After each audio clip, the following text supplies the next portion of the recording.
Salam alaikum and hello my dear humans, weebs, furries and beyond. My name is N606 and I go by N606, but you can also call me Dija or Roxas depending on what's easier for you. I'm sorry if that sounds a little longer than it should be. I wanted to help you to find an easier way for you to call me with, and I'll try to not take much from your time. First, I want to thank the 5 people who voted on my Twitter poll. I was scared I will end up with a tie. And because this video will be a little longer, you might see a few art pieces here and there while we talk about our topic today. And that is DHMIS, aka Don't Hug Me, I'm Scared. Before we start, I would like to remind you this series have nothing to do with phobia, aka fear of being touched. I'm very sorry. As silly as it sounds, it's a real thing, and I'll leave the link of the article in the description box. Now I know there are some theories about how this phobia is related to the show, and I can totally understand who and how they came out to be, but I have to disagree. I'll tell you my own theories at the end of the video. Also, please remember this is not a theory video, just an art video talking about an amazing thing that made a lot of artists and creators get interested in. So let's get started.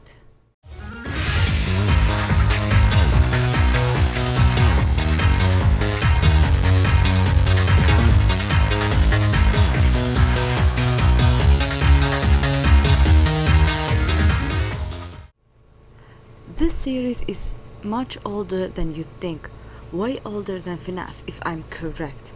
Let's go all the way back to 2011 where it's all started, where with their YouTube channel. Sorry, I don't know why I struggled there. They made few videos here and there, but their main episodes are 6 in total. Sorry, not 10, 6. And each of the episode is 6 minutes long. So if you wanna watch them all together, like binge watching, it will take you around 36 minutes in total. That if we do not count the Easter eggs and other videos, if we put them all together. The series is very known with their mystery they put in their craft. Until this day, so many people still try to find more theories and try to find more answers to everything, to the characters, to their universe they're in. Speaking of the universe, I want to talk about, now I want to give you a little simple premise of the series. Sorry, I don't know why I struggled.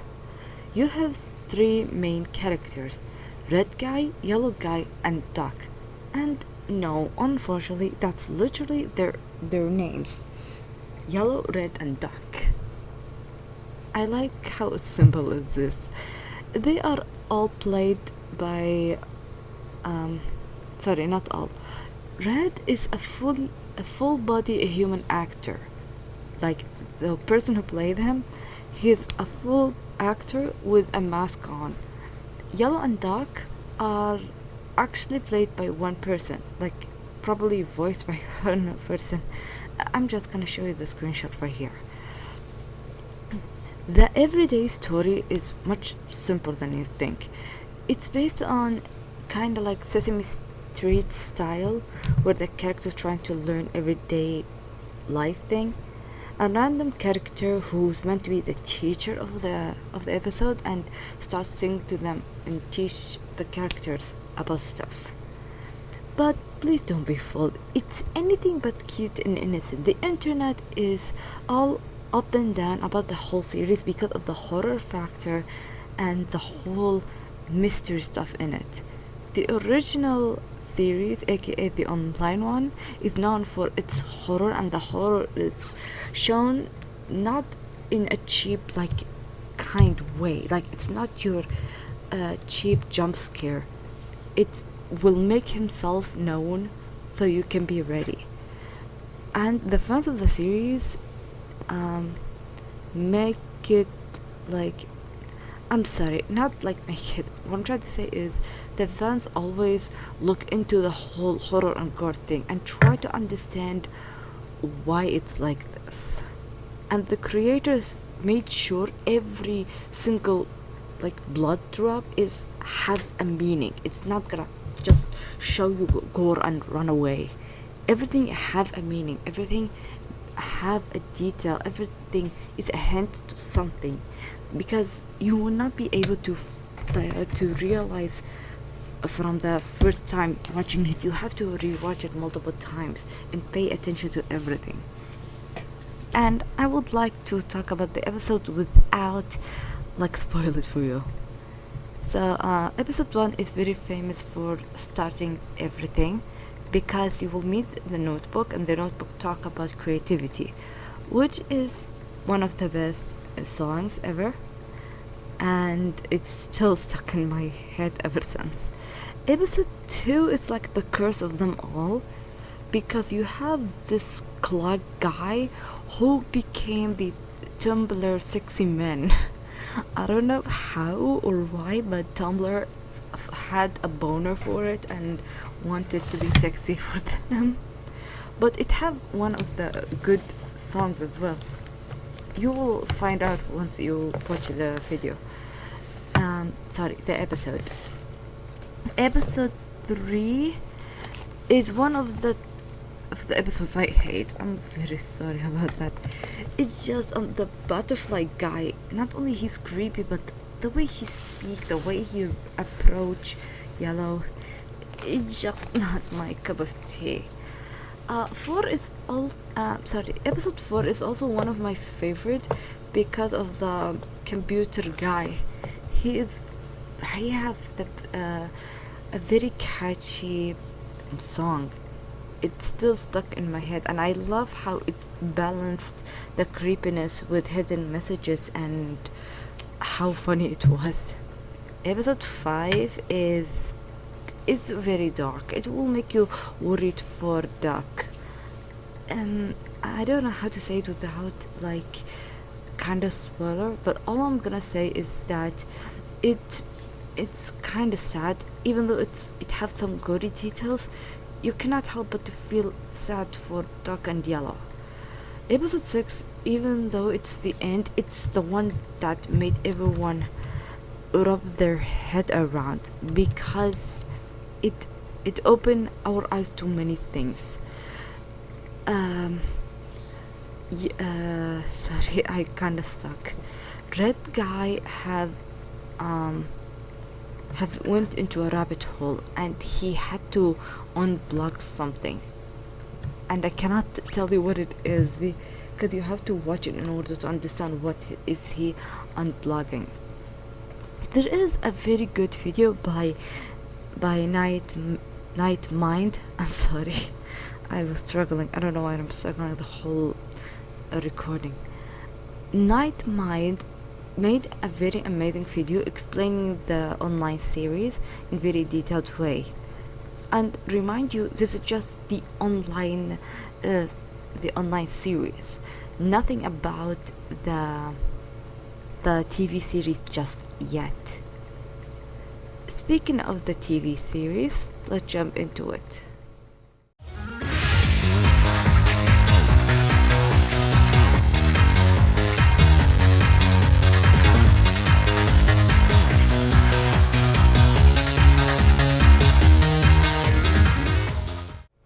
Okay, the TV series is the adaptation / the continuation of the original.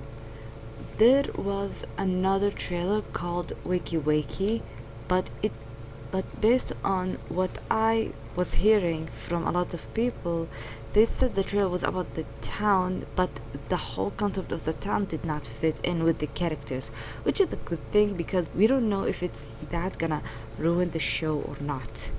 Because personally I find the show is good as it is. So the TV series was a little longer than the original, 6 episodes like the original, but 20 minutes long, like a TV episode. Which means if you're gonna watch them all, it would take you around 2 hours and 30-ish minutes. As for the whole gore and horror is way subtle than the original. Yes, the build-up is slow, but it is subtle, which means you will never feel overwhelmed and you will not feel the horror jump in your face like in the first one. They give it a chance to know the characters even for a little while, which is a good thing. All the 3 characters are very huggable at this point, which means you want to give them a hug because what's happening to them until this point so dramatic, so traumatizing. I just feel bad for them. It makes me feel very bad, which is a sad thing. Oh, speaking of the episode, let's just jump into it. So, episode 1, it's about jobs. And that was a very interesting change. And unfortunately, it was the least favorite for me because, I don't know, sounded boring a little bit. Maybe because the whole job thing is not really a thing many people is interested in. Especially nowadays, there is less and less jobs around the world. Let's jump to episode 2. Episode 2 is one of the saddest so far. Even though it talks about death, it somehow turned into a dark comedy in a way. Like, think about it. It is about death. So, there is something funny but also dark about it. And I cannot say what it is, fearing that I might spoil it for you. But please watch it. It is that interesting. I promise you, you will not regret it. Ugh, episode 3 is one of my least favorite. Not because it's a creepiness, but for some reason it made me cringe. I don't know why. Because it's about family. And there is nothing wrong about families. Families are fine. Well, sometimes, depending on what kind of families are we talking about. It's just this episode creeps the living out of me. And it doesn't help, the fucking Roy wasn't helping at all. If you're wondering who is Roy, Roy is yellow guy's dad. And I hate him so much. Let's jump to episode 4. Episode 4 is where the funny stuff happening. Pay attention to Red. Like, look, you never have... sorry. I should have told you before, but that slipped out of my mind. Never skip the opening song, ever. Because every episode have a different song. Like, there's always something different in the opening song. So episode 4, you have to pay attention at Red at the opening song. Trust me, you will not regret it. Keep watching until the very end. You will see so many things. Just ignore the worm guy who calls himself Eagle. Just ignore him, trust me. Episode 5 is the mystery starter for everything because there is that thing that show out of nowhere, and that was like a foreshadowing for something. Red was annoyed with everything and he said he wanna go out. Then that massive thing show out of nowhere and he said, speak to my good ear. And the whole thing is a very foreshadowing. You have to watch it in order to understand. Episode 6 is the same as the episode 6 from the original series. It's the one that made everyone roll their head all over the place trying to find any signature or a hint or anything to try to understand what everything was about, especially about that one book. Pay attention to the whole book. This book is very important. And In order to understand what in the world the whole thing is, I recommend you to watch channel RemGames and Daniel Profeta. I'm sorry, some of the names are hard for me. I'll give you the links of their channels down below, and I'll give you the links to watch the whole both series online and the TV show. Don't worry, it will be very easy. I promise you, you will not be that traumatized.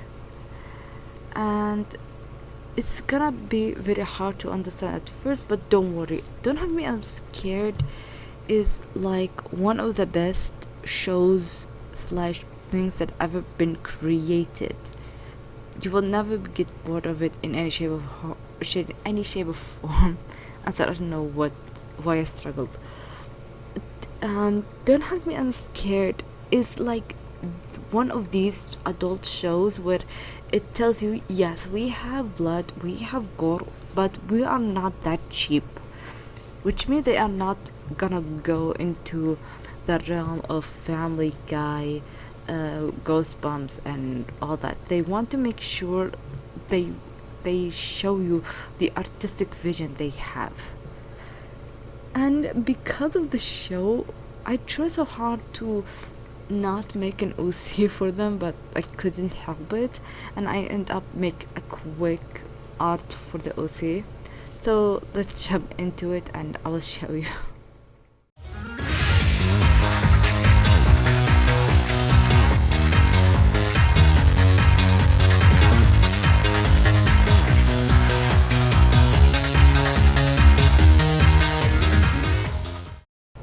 Okay, where do I start? Let me make it very clear. It was not as easy as you think. There is a high chance there is other people who already made OCs for the show, but I wanted to try as accurate as possible to the series itself. So far, the show and the characters and its meanings and reasons behind their designs, and I wanted to make sure I be as close as possible to the whole everything. Thanks to the video over here, it gave me a better idea on how the characters are, on what they are based on, and I wanted to try that as well. I'm gonna leave the reference also in the description below. I have to admit, it's way far from what I had in mind, but that's okay with me actually. Based on what we have, red is like the young adult, dark is like the older generation, yellow is the child. So that kind of left me with the OC being some kind of the teen of the group. Maybe the stereotype of popular sport boy in high school. Maybe stubborn and don't want to step back to prove he is dog, coward, or stupid. But of course, red is the one who told him to knock it off and be serious. If anything, I would like to think this character can be like the big brother figure to Yellow. And yeah, I did say a stereotype, but I think it will be interesting and nice to give Yellow someone who can be his comfort buddy. But he hates Roy so much, but never dares to say it in front of Yellow. So every time Roy's topic comes up, Buns, aka this he changed the topic very quickly because he don't want to be bothered with the whole Roy thing. And if he ever met face to face with Roy, he will try his best to protect Yellow Guy from Roy as much as possible. Unfortunately, Buns always dies in the hands of Roy. As for the relationship, or aka ships, I prefer Buns be unshippable kind of character. I feel like the whole shipping will not work for the series itself, and I think it will be extremely rare or almost impossible to find an actual ship in the show. No, the job episode to me does not count. Even though you saw what happened, I cannot tell you. I believe that's all I have for bonds at the moment. Yes, I've been struggling here and there, but I managed to make it work.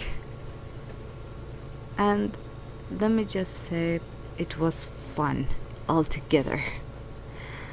And let me just say, this is the first time I ever wrote like a very long script for something I am so into it, even though it might not seem like it in the video.